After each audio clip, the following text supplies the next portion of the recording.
The morning sun of June 4th, 1942, cast long shadows across the flight deck of the aircraft carrier Yorktown as Lieutenant Commander Thaddeus Kowalski gripped the controls of his Douglas SBD Dauntless dive bomber. Below him, through the scattered clouds at 8,000 feet, the gray silhouette of a Japanese heavy cruiser cut through the Pacific waters like a steel predator. His squadron leader's voice crackled through the radio with explicit orders to maintain formation and wait for the coordinated attack signal. But Kowalski could see what his commander couldn't see from 2 miles away. The enemy vessel was turning hard to starboard, its anti-aircraft guns swiveling toward the approaching American torpedo bombers that were flying straight into a death trap 3,000 feet below. The mathematics were brutal and simple. In 90 seconds, those torpedo planes would be shredded by concentrated flak fire, and their crews would die without ever releasing their ordnance. Kowalski's training screamed at him to follow orders and maintain formation. His conscience screamed louder. He pushed the nose of his Dauntless down into a screaming vertical dive that no manual had ever authorized, no training had ever taught, and no superior officer had ever approved. The airspeed indicator needle swung past the red line as his aircraft plummeted toward the enemy cruiser at a descent angle so steep that his wings began to vibrate with the threat of structural failure. No one in the Pacific Fleet knew that one man's defiance that morning would rewrite the tactical doctrine of naval aviation forever. Thaddeus Kowalski had grown up in the steel towns of western Pennsylvania, where his father worked the blast furnaces and his mother kept house in a neighborhood where every family had someone in the mills. Born on a cold February morning in 1917, he learned early that hard work and quick thinking could overcome almost any obstacle. His father, Stanislaw, had immigrated from Poland with nothing but calloused hands and an unshakable belief that America rewarded those who earned their place through sweat and determination. The Kowalski household ran on discipline and respect, where young Thaddeus learned to fix engines by firelight in the garage and to never quit when something seemed impossible. When he was 16, he watched a barnstorming pilot perform aerobatic stunts at the county fair and felt something ignite in his chest that had nothing to do with the steel mills or the predictable rhythm of industrial life.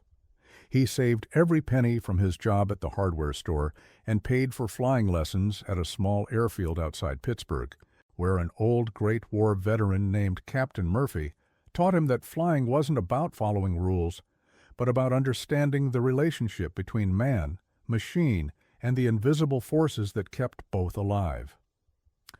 By the time he graduated high school in 1935, Kowalski could land a Curtiss Jenny in a crosswind that would ground more experienced pilots. His mother worried that flying was too dangerous, but his father simply nodded and said that some men were meant to work with their hands close to the earth, while others were meant to work with their hands close to heaven. When the war clouds gathered over Europe, Kowalski knew exactly where he belonged. He enlisted in the Navy in October of 1940 and volunteered for flight training with the same quiet determination that had carried him through those long nights learning to rebuild carburetors in his father's garage. He had no idea that soon those instincts would be all that stood between life and annihilation. Naval flight training at Pensacola pushed Kowalski harder than anything he had experienced in the steel country, but the challenges felt familiar in an unexpected way. The discipline reminded him of his father's work ethic, and the precision required for carrier landings echoed the mechanical perfectionism he had learned in that Pittsburgh garage. His instructors noted that he possessed an unusual combination of technical skill and intuitive flying ability, but they also marked him down for occasional instances of what they called independent thinking during formation exercises. Kowalski had a tendency to break from prescribed patterns when he spotted a more efficient approach or a tactical opportunity that his squadron mates had missed. His commanding officers recognized his potential, but worried about his willingness to improvise beyond established doctrine. During advanced training in dive bombing techniques, he consistently achieved higher accuracy scores than his peers, but he also consistently modified his attack angles and approached speeds in ways that violated standard procedure. One instructor, Commander Harrison, pulled him aside after a particularly unorthodox bombing run and said that natural talent could take a pilot far, but the Navy needed officers who could follow orders under pressure, not freelancers who thought they knew better than generations of accumulated tactical wisdom. Kowalski listened respectfully and promised to adhere more closely to regulation procedures, but privately he believed that regulations were tools to be used intelligently, not rules to be followed blindly. When he finally received his wings and his assignment to Bombing Squadron 5 aboard the USS Yorktown in early 1942, his fitness report described him as an exceptional pilot with outstanding potential who would benefit from strong leadership to channel his abilities effectively. His new squadron mates initially viewed him with suspicion, assuming that the quiet kid from Pennsylvania would need time to adapt to the intensity of combat operations in the Pacific Theater. The broader context of the war in the Pacific had reached a critical turning point by the spring of 1942, with American forces still reeling from the devastating surprise attack at Pearl Harbor 6 months earlier. The Japanese military had achieved a series of stunning victories across the Pacific, capturing the Philippines, Dutch East Indies, and advancing toward Australia with what seemed like unstoppable momentum. American intelligence had intercepted and decoded Japanese communications, indicating that Admiral Yamamoto was planning a decisive battle near the strategic outpost of Midway Island, where he hoped to lure the remaining American aircraft carriers into a trap that would eliminate the Pacific Fleet as an effective fighting force. The stakes could not have been higher for the United States Navy, which had already lost several major vessels and could not afford another catastrophic defeat that might force America into a defensive posture for years. Admiral Nimitz had committed virtually every available ship and aircraft to the defense of Midway, knowing that failure would leave the West Coast exposed to potential invasion and hand Japan control of the Central Pacific. The American forces were outnumbered in almost every category of warship and aircraft, facing a Japanese fleet that included 4 fleet carriers, multiple battleships, and hundreds of experienced pilots who had been honed by months of successful combat operations across the Pacific. Intelligence estimates suggested that the Americans would be fighting against odds of nearly 2-to-1 in carrier aircraft, and facing Japanese pilots who had perfected their tactics through real combat experience against British and American forces throughout the region. The mathematical reality was stark and unforgiving. American pilots would need to achieve near-perfect execution of their attack plans while operating at the extreme limits of their aircraft's range and endurance. Every tactical decision would carry consequences that could determine not just the outcome of individual battles, but the trajectory of the entire war in the Pacific Theater. The complexity of naval aviation in 1942 required a level of coordination and precision that pushed both men and machines to their operational limits on a daily basis. Carrier-based dive bombers like Kowalski's SBD Dauntless were essentially flying artillery pieces designed to deliver 1,000-pound bombs with pinpoint accuracy against moving targets that were defended by concentrated anti-aircraft fire and fighter escorts. The standard tactical doctrine called for coordinated attacks in which torpedo bombers would approach enemy ships at low altitude to draw defensive fire downward, while dive bombers would attack from high altitude in precisely timed waves that would overwhelm the enemy's ability to defend effectively against multiple threats simultaneously. This coordination required split-second timing across dozens of aircraft operating at different altitudes and approach vectors, with radio communication that was often disrupted by atmospheric conditions and enemy jamming efforts. Pilots had to navigate by dead reckoning across hundreds of miles of open ocean, locate enemy task forces that were actively maneuvering to avoid detection, and then execute bombing runs while under fire from weapon systems that could throw up walls of explosive shells, designed specifically to destroy approaching aircraft. The margin for error was essentially non-existent, and the consequences of tactical mistakes were measured in the lives of air crew members and the strategic balance of naval power in the Pacific. Training could simulate many of these challenges, but combat operations revealed complexities and pressures that no peacetime exercise could fully replicate. Experienced pilots learned to adapt their techniques based on real battlefield conditions,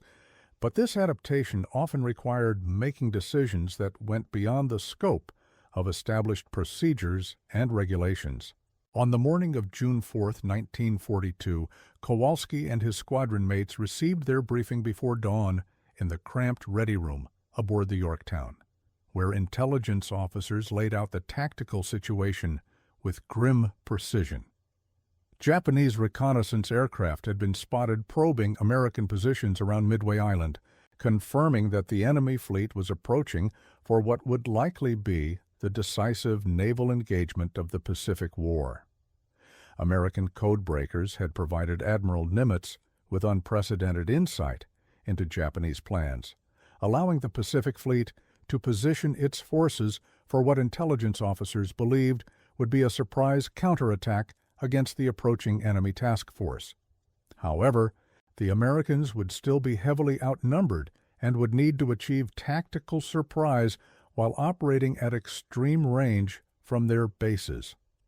Kowalski's bombing squadron would be part of a coordinated strike involving torpedo bombers and fighter escorts, with the goal of crippling or sinking as many Japanese carriers as possible before the enemy could launch their own devastating attack against the American fleet. The briefing officer emphasized that timing would be absolutely critical, with each squadron required to maintain strict formation discipline and attack coordination to maximize the effectiveness of the strike, while minimizing losses to enemy defenses. Pilots were reminded that deviation from planned attack sequences could disrupt the entire operation and potentially compromise the mission objectives that had been carefully calculated based on intelligence assessments and tactical modeling. The room fell silent as the briefing officer outlined the expected casualty rates for the mission, with projections suggesting that as many as 50% of the attacking aircraft might not return to their carriers. Kowalski listened to these statistics with the same focused attention he had once applied to learning carburetor specifications in his father's garage, understanding that preparation and technical proficiency would determine who survived and who didn't in the crucible of aerial combat that awaited them in a few short hours. The launch sequence began before sunrise, with Kowalski's Dauntless catapulted from the Yorktown's flight deck into the gray pre-dawn darkness above the Pacific. The familiar sensation of acceleration and lift reminded him of those early flying lessons outside Pittsburgh,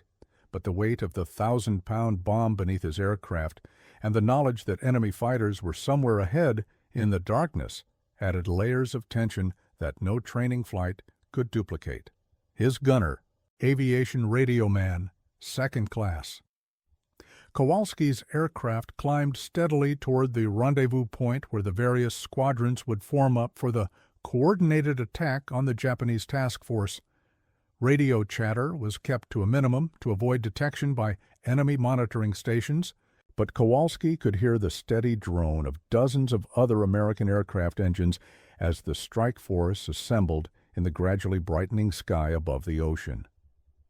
Navigation to the target area required precise dead reckoning across more than 200 miles of open water, with pilots relying on compass headings, airspeed calculations, and estimated wind corrections to locate an enemy fleet that was actively maneuvering to avoid detection.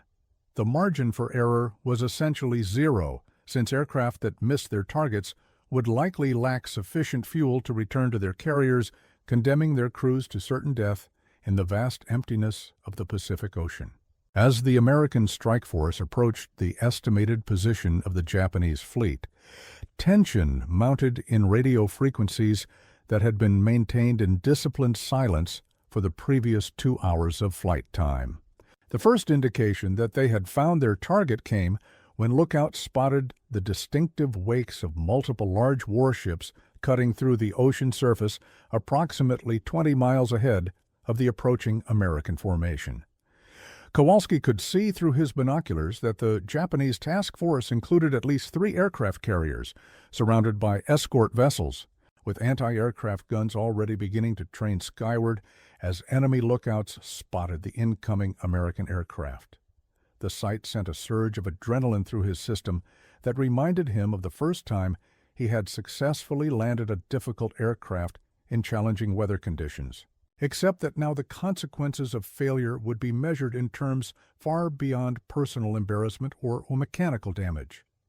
His squadron leader's voice came through the radio with orders to maintain formation and prepare for a coordinated dive-bombing attack that would begin once the torpedo bombers had commenced their low-altitude approach runs against the enemy carriers. Standard tactical doctrine called for the dive bombers to wait until the enemy's defensive attention was focused on the torpedo planes before beginning their own high-altitude attacks, maximizing the chances that both strike elements could penetrate enemy defenses and deliver their ordnance against critical targets. Kowalski acknowledged the orders and maintained his position in the formation. But his trained pilot's eye was already assessing the tactical situation developing below and recognizing problems that might not be visible from his squadron leader's position several thousand feet away and 2 miles to the north. The torpedo bombers had begun their approach runs at extremely low altitude, skimming just above the wavetops as they lined up for their attacks against the Japanese carriers. From his vantage point at 8,000 feet, Kowalski could see that the enemy fleet was executing a coordinated turn that would present the American torpedo planes with increasingly difficult attack angles while simultaneously concentrating anti-aircraft fire from multiple vessels against the low-flying American aircraft. The mathematics of the tactical situation were becoming brutally clear as the Japanese ships maneuvered into a defensive formation that would create overlapping fields of fire against the approaching torpedo bombers. Kowalski watched through his binoculars as the first wave of American torpedo planes flew directly into a wall of anti-aircraft fire that turned the sky around them into a hellscape of exploding shells and tracer rounds. Aircraft began falling into the ocean one by one as the Japanese gunners found their range and adjusted their fire to create an almost impenetrable barrier of explosive projectiles.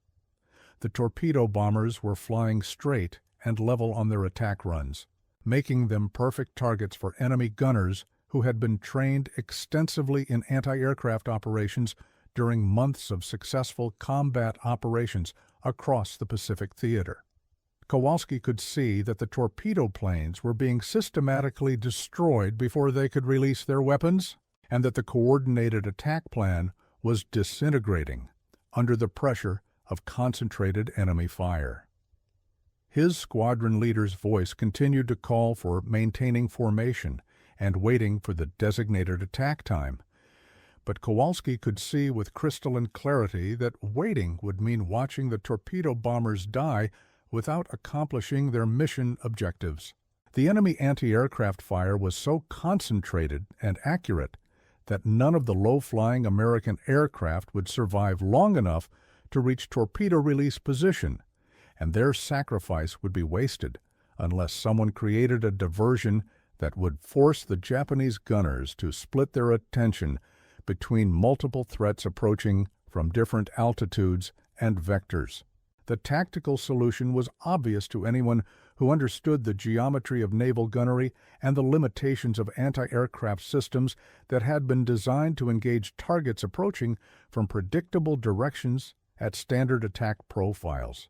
A steep diving attack from directly overhead would force the enemy gunners to rotate their weapons to near vertical positions, disrupting their carefully coordinated fire against the torpedo bombers and creating a window of opportunity for both attack elements to penetrate the defensive perimeter around the Japanese carriers. However, executing such an attack would require breaking formation and initiating a dive-bombing run that violated every aspect of the coordinated attack plan that had been briefed and rehearsed for weeks aboard the Yorktown.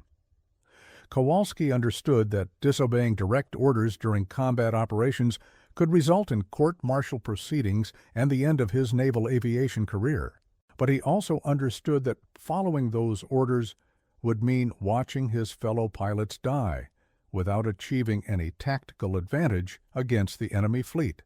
The decision crystallized in his mind with the same mechanical precision that had once guided his hands while rebuilding engines in his father's garage, where the correct solution to a problem was determined by engineering reality rather than by procedural preferences or bureaucratic convenience. He pushed the nose of his Dauntless down into a vertical dive that immediately separated him from his squadron formation and committed him to an attack run that no training manual had ever described and no superior officer had ever authorized. The airspeed indicator needle swung past the red line as his aircraft plummeted toward the enemy cruiser at a descent angle that exceeded the design limitations of both his aircraft and his bombing sight system. Wind noise rose to a screaming crescendo as the Dauntless accelerated through the thin air at 8,000 feet, and structural vibrations began to shake the airframe in ways that suggested the aircraft was approaching the edge of catastrophic failure. The Japanese cruiser below him was the Mikuma, a heavy cruiser of the Mogami class that displaced over 15,000 tons and carried a main armament of 10 8-inch guns along with multiple anti-aircraft weapon systems that were currently engaged in systematic destruction of the American torpedo bombers. Kowalski could see the vessel's anti-aircraft guns swiveling to track the low-flying American aircraft, and he could see the pattern of explosive shells that were turning the air around the torpedo planes into a deadly maze of metal fragments and explosive concussion. His dive angle was so steep that the normal bombing sight calculations became irrelevant, requiring him to estimate target position and release timing based on visual references and flying instincts that had been developed through thousands of hours of practice in conditions far less challenging than active combat over defended enemy warships. The cruiser's anti-aircraft guns began to rotate toward his diving aircraft as enemy lookouts spotted the incoming threat.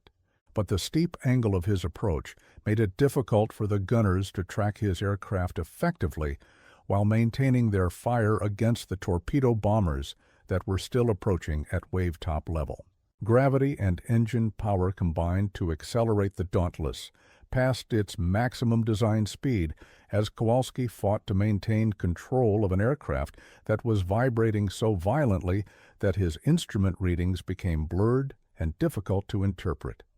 The 1,000-pound bomb beneath his aircraft represented enough explosive power to inflict catastrophic damage on the enemy cruiser, but only if he could deliver it with sufficient accuracy while pulling out of a dive that threatened to tear his aircraft apart before he could release his ordnance. The mathematical relationship between dive angle, airspeed, and bomb trajectory required split-second timing that depended more on intuitive flying ability than on calculated procedures, and Kowalski found himself relying on the same instinctive understanding of aircraft behavior that had guided him through those early flying lessons outside Pittsburgh when Captain Murphy had taught him that successful flying required feeling the aircraft's responses through his hands and interpreting those responses faster than conscious thought could process the information. The enemy cruiser grew larger in his windscreen with each passing second, its anti-aircraft guns now firing directly at his aircraft as enemy gunners recognized the threat posed by his unconventional attack approach. At 3,000 feet above the enemy vessel, Kowalski released his 1,000-pound bomb and immediately began the dangerous process of pulling his aircraft out of the steep dive that had carried him far beyond the normal operational envelope of the SBD Dauntless. The G-forces generated by his recovery maneuver pushed him deep into his seat and caused his vision to narrow, as blood was forced away from his brain by the extreme acceleration forces. He could hear the airframe groaning under stresses that exceeded anything he had experienced during training flights, and he could feel the control surfaces responding sluggishly as the aircraft struggled to recover from a dive that had pushed both pilot and machine to their absolute limits. Behind him, his gunner was calling out damage assessments and enemy aircraft positions, but the noise of wind and engine made communication difficult during the critical seconds when Kowalski was fighting to regain controlled flight at minimum altitude above the Pacific Ocean. The bomb fell away from his aircraft and followed a ballistic trajectory that carried it directly toward the center of the enemy cruiser's superstructure, where the explosion would inflict maximum damage on the vessel's command and control systems. The 1,000-pound bomb struck the Mikuma amidships with devastating effect, penetrating the cruiser's armor plating and exploding inside the vessel's machinery spaces with enough force to rupture steam lines and damage critical propulsion systems. Secondary explosions followed as the initial blast ignited fuel and ammunition storage areas, sending towers of flame and smoke hundreds of feet into the air above the stricken enemy warship. The cruiser's anti-aircraft fire ceased abruptly as power systems failed and gun crews abandoned their positions to fight fires and flooding that threatened to sink the vessel within minutes. Kowalski's unauthorized attack had achieved exactly the tactical result that he had calculated during his decision to break formation and initiate the steep diving run. The sudden silence of the cruiser's anti-aircraft guns created a gap in the enemy's defensive fire pattern that allowed several American torpedo bombers to penetrate the Japanese formation and release their weapons against the enemy carriers. The immediate battlefield results of Kowalski's disobedient action rippled outward through the tactical situation like shock waves from his bomb explosion, creating opportunities and advantages that multiplied far beyond the destruction of a single enemy vessel. With the Mikuma's anti-aircraft guns silenced and the cruiser listing heavily to starboard as damage control parties fought fires and flooding, the overlapping defensive fire pattern that had been systematically destroying American torpedo bombers suddenly contained a critical gap that allowed multiple aircraft to survive and complete their attack runs against the Japanese carriers. Lieutenant Commander Eugene Lindsay's torpedo squadron, which had been suffering devastating casualties during their low-altitude approach, was able to penetrate the enemy formation and launch torpedoes against the carrier Kaga, scoring hits that would eventually contribute to the vessel's sinking later that morning. The tactical coordination that Japanese naval doctrine relied upon to concentrate defensive fire against attacking aircraft had been disrupted by a single unauthorized bombing run that forced enemy gun crews to divide their attention between multiple threats approaching from different altitudes and vectors simultaneously. Radio communications across the American strike force carried excited reports of the successful hit on the enemy cruiser, with pilots describing the massive explosion and secondary fires that had effectively removed a major defensive asset from the Japanese task force. Squadron leaders who had initially been concerned about maintaining formation discipline began to recognize that Kowalski's independent action had created tactical opportunities that could be exploited by other elements of the American attack. Fighter pilots reported that enemy combat air patrol aircraft were being drawn toward the burning cruiser, reducing the fighter cover available to defend the Japanese carriers against American dive bombers that were still approaching from higher altitudes. The psychological impact on both American and Japanese forces was immediate and profound, with American aircrew members gaining confidence from the visible proof that enemy warships could be successfully attacked and damaged, while Japanese sailors and airmen confronted the reality that their supposedly impregnable defensive formations could be penetrated by determined and innovative American pilots. The tactical implications of Kowalski's action extended beyond the immediate destruction of the enemy cruiser to influence the broader outcome of the entire Battle of Midway, which would become one of the most decisive naval engagements in the history of warfare. The gap in Japanese defensive fire that his attack created allowed American torpedo and dive bombers to inflict critical damage on multiple enemy carriers, ultimately resulting in the sinking of 4 Japanese fleet carriers and the effective end of Japanese naval aviation dominance in the Pacific theater. Military historians would later calculate that the loss of those carriers and their experienced air crews represented a strategic defeat from which the Japanese military would never fully recover, marking the beginning of American offensive operations that would eventually lead to victory in the Pacific War. The mathematical relationship between individual tactical decisions and strategic outcomes became starkly evident in the weeks and months following Midway, as the Japanese military found itself unable to replace the carriers, aircraft, and experienced pilots that had been lost during the battle. Intelligence reports captured after the war revealed that Japanese naval commanders had specifically relied on the coordinated defensive fire from vessels like the Mikuma to create impenetrable barriers against American aircraft, and that the loss of even a single major anti-aircraft platform could disrupt their entire defensive doctrine. Admiral Yamamoto's post-battle analysis, found in captured Japanese naval archives, specifically mentioned the unexpected nature of the American attacks and the failure of Japanese defensive systems to cope with innovative tactical approaches that violated standard bombing procedures.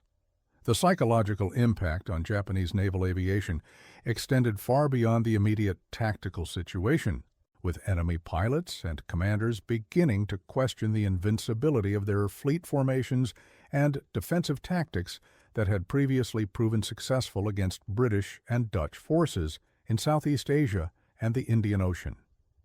American naval aviation doctrine underwent immediate revision in the aftermath of Midway, with tactical manuals being rewritten to incorporate lessons learned from successful unconventional attacks like Kowalski's steep diving run against the Japanese cruiser. Training programs at Pensacola and other naval air stations began, including scenarios that encouraged individual initiative and tactical innovation within the framework of coordinated operations. Recognizing that rigid adherence to predetermined attack patterns could limit effectiveness against adaptive enemy defenses, flight instructors who had previously emphasized formation discipline and procedural compliance began teaching student pilots to recognize situations where independent action might achieve better tactical results than strict adherence to original mission plans. The investigation into Kowalski's unauthorized attack began within hours of his return to the Yorktown, with senior officers conducting interviews to determine whether his actions had violated naval regulations and endangered the success of the overall mission. Initial questioning focused on his decision to break formation and attack independently, with some officers expressing concern that his example might encourage other pilots to ignore orders and pursue individual tactical objectives rather than maintaining the coordination necessary for successful large-scale operations. However, as reports of the battle's outcome became clear and the tactical benefits of his action became evident, the tone of the investigation shifted toward understanding the decision-making process that had led to such successful results under extreme pressure. Commander Harrison, who had previously counseled Kowalski about following established procedures during training exercises, found himself in the unusual position of defending a subordinate's disobedience to superior officers who were trying to determine whether the pilot's actions represented commendable initiative or dangerous insubordination. Harrison's report emphasized that Kowalski's technical flying skills and tactical awareness had enabled him to execute a maneuver that would have been impossible for less experienced pilots and that his decision had been based on real-time assessment of battlefield conditions rather than reckless disregard for orders. The investigation ultimately concluded that, while Kowalski's actions had technically violated established procedures, the tactical results justified his decision and demonstrated the importance of allowing experienced pilots to exercise judgment in rapidly evolving combat situations. The formal recognition of Kowalski's achievement came in the form of a Distinguished Flying Cross presentation aboard the Yorktown 3 weeks after the Battle of Midway, with Admiral Nimitz personally pinning the decoration on the pilot's uniform during a ceremony that was attended by surviving members of his squadron and torpedo bomber crews whose lives had been saved by his unauthorized attack. The citation specifically mentioned his willingness to risk court-martial in order to create tactical opportunities for other American aircraft, and it praised his innovative flying techniques that had enabled him to successfully attack a heavily defended enemy vessel under conditions that exceeded the normal operational parameters of his aircraft. However, the ceremony was conducted with less publicity than typical medal presentations, reflecting the Navy's ambivalence about celebrating actions that had violated direct orders, even when those actions had produced outstanding results. Letters from home began arriving within weeks of the battle. As news reports reached Pittsburgh and Kowalski's family learned about his role in the American victory at Midway, his father's letter expressed pride that was tempered by practical concerns about the dangers his son faced in combat operations, while his mother included newspaper clippings about the battle and expressed gratitude that he had survived an engagement that had cost the lives of so many American aircrew members. The local hardware store where he had worked during high school organized a small ceremony to honor his service, and Captain Murphy, his old flying instructor, wrote to say that he had always known that Kowalski possessed the combination of technical skill and independent thinking that would serve him well in challenging situations. These connections to his pre-war life provided emotional anchors that helped him process the intensity of combat operations and maintain perspective about his role in the larger conflict. The psychological impact of his successful attack extended beyond personal recognition to influence his approach to subsequent missions and his relationship with other members of his squadron. Pilots who had initially viewed him with suspicion because of his tendency to modify established procedures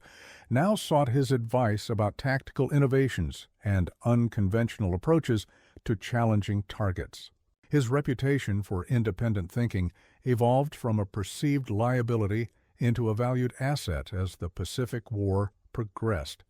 and American forces encountered increasingly sophisticated enemy defenses that required innovative solutions rather than routine adherence to established doctrine. Squadron leaders began consulting him during mission planning sessions, recognizing that his ability to identify tactical opportunities that others might miss could contribute significantly to mission success and aircrew survival.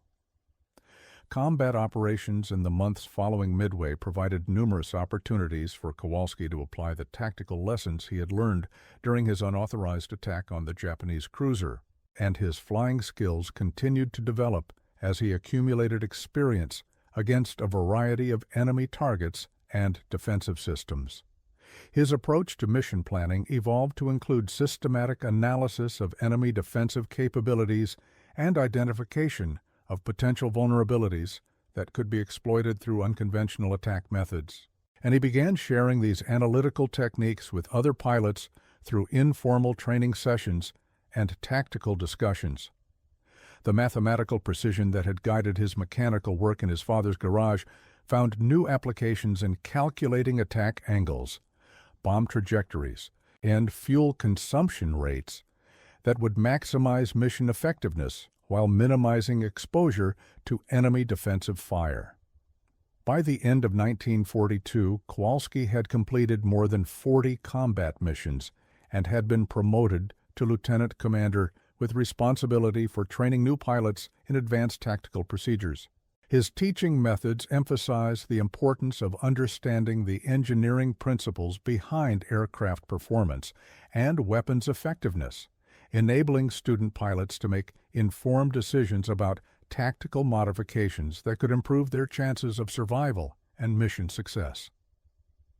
The training programs he developed incorporated lessons learned from his own combat experience, including scenarios that required students to improvise solutions to unexpected tactical challenges rather than simply following predetermined procedures. These innovations in pilot training contributed to improved performance and reduced casualty rates among newly assigned aircrew members throughout the Pacific Fleet. Post-war analysis of American naval aviation effectiveness during the Pacific Campaign consistently identified the Battle of Midway as a turning point where individual pilot initiative and tactical innovation began to play increasingly important roles in achieving mission objectives against sophisticated enemy defenses. Military historians studying the battle's tactical lessons emphasize that success had required not just superior technology and numerical advantages, but also willingness to adapt established procedures to meet specific battlefield conditions that had not been anticipated during peacetime planning and training. Kowalski's unauthorized attack became a case study taught at naval aviation schools, illustrating the importance of maintaining tactical flexibility while preserving overall mission coordination and command authority.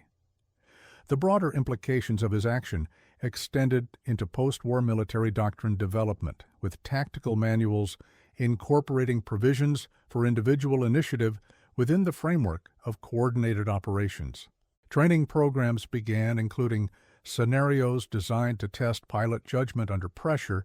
and to develop decision-making skills that could be applied when established procedures proved inadequate for specific tactical situations. The balance between discipline and initiative became a central theme in military leadership development, with Kowalski's experience serving as an example of how individual courage and tactical innovation could achieve strategic results when applied at critical moments during large-scale operations. After the war ended in 1945, Kowalski returned to Pittsburgh and used his military aviation experience to establish a small aircraft repair business that specialized in converting surplus military aircraft for civilian use. His mechanical skills and understanding of aircraft systems enabled him to build a successful enterprise that employed several other veterans and contributed to the growth of civilian aviation in the post-war period. He married Catherine Nowak, a nurse who had served in military hospitals in the Pacific Theater, and they raised 3 children while maintaining close connections to the aviation community and veterans organizations in western Pennsylvania. His business prospered during the 1950s as commercial aviation expanded and demand grew for skilled aircraft mechanics and modification services. Letters and visits from former squadron mates continued throughout his civilian life, with many expressing gratitude for the tactical innovations and training methods he had developed during their shared service in the Pacific Theater. Several pilots credited him with saving their lives through techniques they had learned from his example, and these relationships provided lasting connections to the military aviation community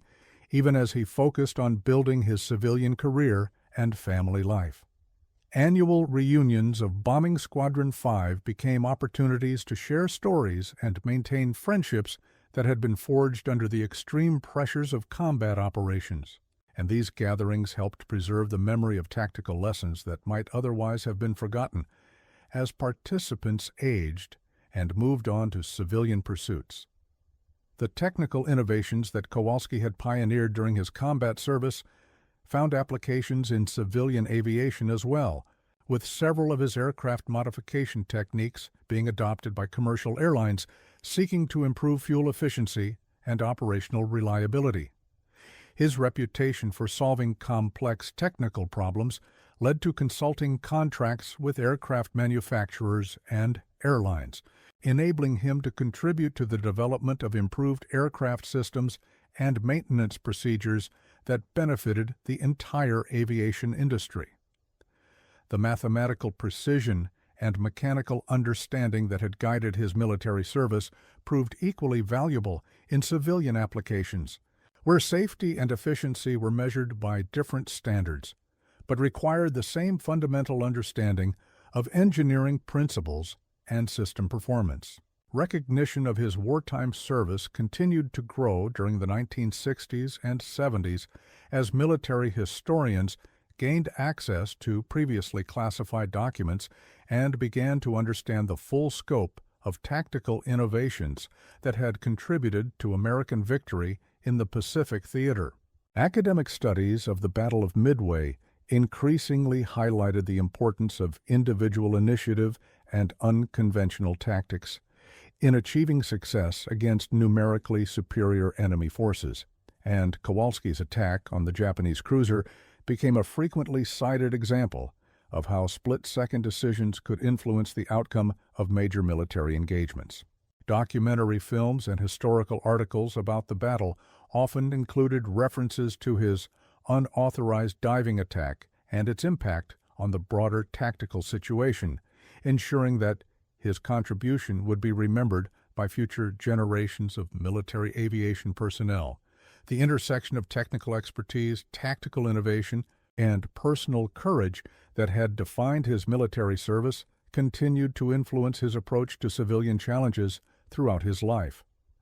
Business problems were approached with the same systematic analysis that had guided his combat mission planning, and mechanical difficulties were solved through the same combination of theoretical knowledge and practical experience that had enabled him to maintain and operate complex military aircraft under extreme conditions.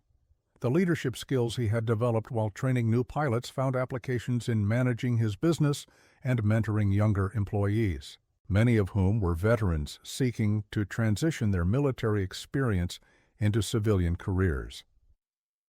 When Catherine passed away in 1978 after a brief illness, Kowalski found comfort in the aviation community and veterans organizations that had provided friendship and support throughout his civilian life. His business continued to operate successfully under the management of his eldest son, who had inherited both mechanical aptitude and the systematic approach to problem-solving that had characterized his father's work. The family's commitment to excellence and community service reflected values that had been shaped by wartime experiences and reinforced through decades of civilian achievement. The final recognition of Kowalski's wartime service came in 1982 when the Navy Department established the Tactical Innovation Award to honor military personnel whose creative solutions to operational challenges had contributed significantly to mission success and force protection.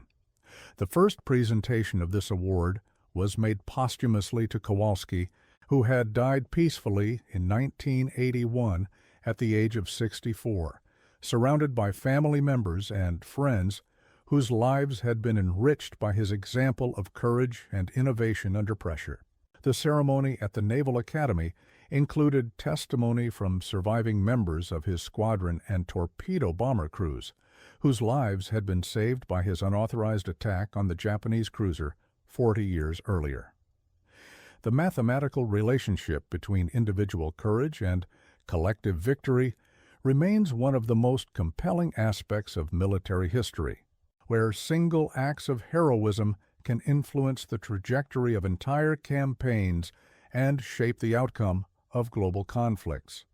Kowalski's decision to break formation and attack the enemy cruiser demonstrated that tactical innovation and personal initiative could achieve results that exceeded anything that could be accomplished through rigid adherence to established procedures, even when those procedures had been developed by experienced military professionals using the best available intelligence and planning resources. His example illustrated the importance of maintaining flexibility within military organizations that must balance the need for discipline and coordination with the equally important requirement for individual judgment and creative problem-solving under extreme pressure.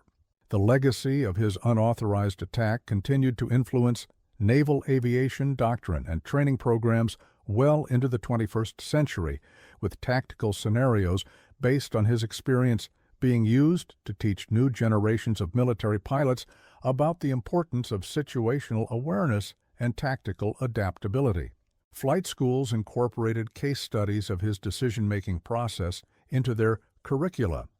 emphasizing the analytical skills and flying proficiency that had enabled him to execute a successful attack under conditions that exceeded the normal operational parameters of his aircraft and weapon systems. The balance between following orders and exercising independent judgment remained a central theme in military leadership development,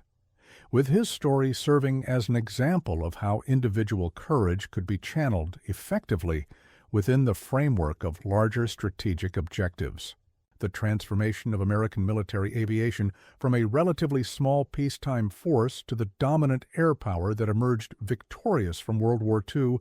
required not just advances in technology and industrial production, but also the development of tactical doctrines and training methods that could produce pilots capable of innovative thinking under extreme pressure. Kowalski's contribution to this transformation extended beyond his individual combat achievements to include the training methods and tactical innovations that he developed and shared with other aircrew members throughout his military service. His influence on pilot training and tactical development helped create a culture of excellence and adaptability that characterized American naval aviation throughout the Pacific War and into the post-war period. The profound irony of military service is that success often requires individuals to think beyond the boundaries of established procedures while maintaining the discipline and coordination that enables large organizations to function effectively under extreme stress. Kowalski's unauthorized attack demonstrated that the most valuable military personnel are those who possess both the technical skills to execute complex operations and the judgment to recognize when those operations must be modified to meet unexpected battlefield conditions. His story illustrates the delicate balance between obedience and initiative that defines effective military leadership at every level, from individual pilots making split-second tactical decisions to senior commanders developing strategic plans for global conflicts. The courage required to disobey direct orders in combat situations cannot be measured solely in terms of personal risk or professional consequences. Since the decision to break with established procedures requires absolute confidence in one's technical abilities and tactical judgment, under conditions where mistakes can result in the deaths of fellow service members and the failure of critical military objectives. Kowalski's willingness to risk court-martial in order to create tactical opportunities for other American aircraft reflected an understanding of military service that transcended personal concerns and focused entirely on achieving mission success while protecting the lives of his comrades. This definition of courage as intelligent action in service of larger purposes, rather than simple bravery in the face of personal danger, provides a model for leadership that remains relevant in military and civilian contexts alike. The mathematical precision that guided Kowalski's approach to flying and combat operations illustrates the importance of technical competence as a foundation for innovative thinking under pressure, since creative solutions to complex problems require thorough understanding of the systems and processes involved in any given situation. His mechanical background and systematic approach to aircraft maintenance and operation provided the knowledge base that enabled him to push his aircraft beyond its normal performance envelope while maintaining sufficient control to complete his mission and return safely to his carrier. The intersection of technical expertise and tactical innovation that characterized his military service demonstrates that the most effective leaders are those who combine detailed knowledge of their field with the ability to apply that knowledge creatively when standard approaches prove inadequate. The enduring significance of individual heroism in an age of technological warfare and mass production lies not in the romantic notion of single warriors determining the outcome of major battles, but in the reality that complex military operations ultimately depend on the decisions and actions of individual service members who must adapt established procedures to meet specific battlefield conditions that cannot be fully anticipated during peacetime planning and training. Kowalski's unauthorized diving attack achieved tactical results that exceeded anything that could have been accomplished through strict adherence to predetermined mission plans, illustrating the continued importance of human judgment and creativity in military operations that might otherwise be reduced to mechanical execution of established procedures. The question that confronts every military professional is whether they possess the courage to act beyond the boundaries of established orders, when their training and experience indicate that such action is necessary to achieve mission objectives and protect the lives of their comrades. Kowalski's example suggests that this courage requires not just willingness to accept personal risk, but also the technical competence and tactical understanding necessary to execute innovative solutions under extreme pressure. His story challenges contemporary military personnel to develop both the skills and the judgment necessary to make effective decisions when established procedures prove inadequate for specific operational challenges. Would you have broken formation and risked court-martial to save the lives of fellow aircrew members who were flying into a death trap? Would you have trusted your flying skills and tactical judgment enough to attempt a bombing run that exceeded the design limitations of your aircraft and violated every aspect of your training? These questions cannot be answered through theoretical analysis or academic study, since they require the combination of technical competence, tactical understanding, and personal courage that can only be developed through years of dedicated preparation and practical experience under challenging conditions. The mathematical relationship between individual decisions and collective outcomes remains one of the most fascinating aspects of military history, where single acts of heroism or innovation can influence the trajectory of entire campaigns and determine the fate of nations engaged in global conflicts. Comment below and share this story so others remember what courage really means when the mathematics of survival require thinking beyond the boundaries of established rules and procedures.